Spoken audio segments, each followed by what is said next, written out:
Josh, just give us a kind of short overview of what the impact is of the energy supply shock we've seen to date. It doesn't look like the supply through the Strait is going to be resumed anytime soon in anything like the numbers that it was before. This is 15% of the world's oil supply, and that's even net of the tankers that are rerouting. But it's actually worse than that because we're also losing about 20% of the world's liquefied natural gas. That comes from Qatar, and they've shut down their production for now. I think the consequences of that are being felt particularly in Europe because only very recently Europe has weaned itself off Russian gas and onto LNG. So these two things happening at once are kind of reverberating around the world's energy markets. Greg, clearly a huge gap between what markets are expecting and the reality. From your position in Riyadh, talk us through how people see things there, but secondly, how quickly, even if the security situation improves, how quickly can production start? How quickly can things begin to get back to normal? So the sense in the region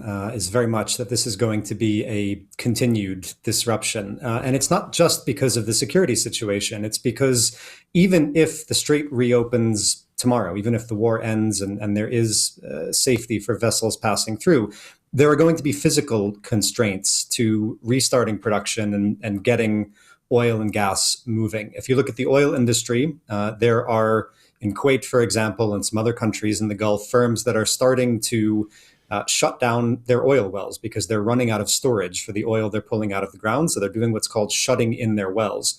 Once you do that, it can be difficult to get them restarted. It can take time. In some cases, especially with older wells, you might not be able to get them restarted at all. So there might be a lasting disruption to energy supply. And then similarly with gas liquefaction in Qatar, if you think of it like your refrigerator that's been turned off after a long blackout, when you plug it back in, it takes time for your refrigerator to cool down again. It's the same thing with gas liquefaction. You have to get that gas down to something like 160 degrees below zero.